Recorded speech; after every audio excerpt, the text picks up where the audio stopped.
आसमान की परी। आसमान की परी। एक दिन एक खूबसूरत जगह पर जहां आसमान की बुलंदियां ज़मीन को छूती थीं, वहीं एक खूबसूरत परी रहती थी। इस परी का नाम अनीता था। अनीता आसमान की परी थी और वो एक खूबसूरती की मालिक थी जिसकी कोई मौसफत कोई भी दिलचस्पी रखती थी। इसकी अनाखी हर किसी को मुँह ले लेती थी और इसकी हंसी का जादू हर किसी को पगला देता था। अनीता के पास आसमान के रंगों के जादुई लिबास थे जो कभी भी वो चाहती तो पहन लेती। इसके पास आसमान की बिलों से बनी चीज़ें भी थीं जिनकी खिदमत अनीता को बहुत पसंद थी। इसकी सबसे बड़ी दोस्त एक पैगाम के परी थी जिसका नाम लैला था। लैला भी आसमान की परी थी और इसका काम आसमान की मंजर को संवारना था। एक दिन अनीता ने आसमान की मंजर को देखकर एक खूबसूरत कलाम लिखा जिसमें वो अपनी मोहब्बत का इजहार करना चाहती थी। वो पैगाम लैला को भेजने का फैसला किया और पैगाम को एक बालों के परी के जरिए लैला तक पहुंचाया। पैगाम में अनीता ने अपने दिल की गहराइयों से लिखा था, मेरी प्यारी लैला, तुम मेरी सबसे अच्छी दोस्त हो और मैं तुम्हारी दोस्ती की कद्र करती हूँ।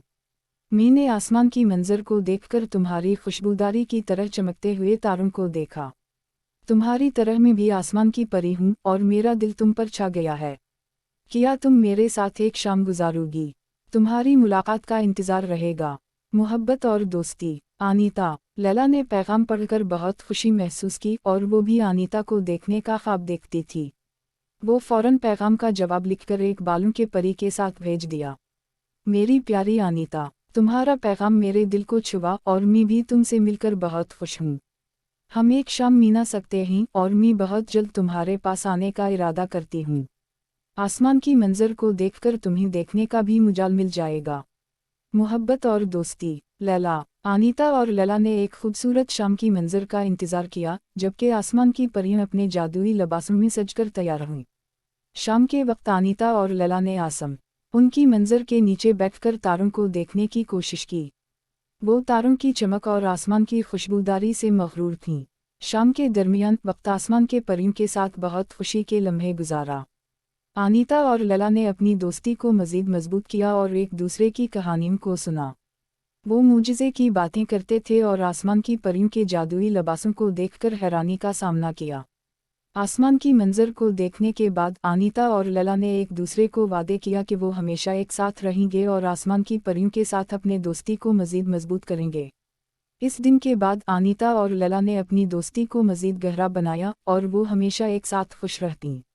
उनकी दोस्ती ने इनकी ज़िंदगी को रंगीन बनाया और आसमान की परियों के साथ वो हमेशा खुशियाँ मनातीं। ये कहानी हमें ये सिखाती है कि दोस्ती और मोहब्बत की कीमत उनकी खूबसूरती से नहीं बल्कि उनकी दिल से आती है। अनीता और लैला की दोस्ती ने इनकी ज़िंदगी को ममलू किया और उनको आसमान की परियों की बंदोबस्त को संवारने का मौका दिया। ख़त्म में आसमान की परियों की ये कहानी हमें ये बताती है कि हकीकत में खूबसूरती वो नहीं होती जो हम देखते हैं, बल्कि वो कुछ होती है जो हमें दिल से छूती है। अनीता और लैला की दोस्ती ने इस हकीकत को एक खूबसूरत और मुनवी तरीके से ज़ाहिर किया जो हमें सबके लिए सबक आमोज़ हो सकता है।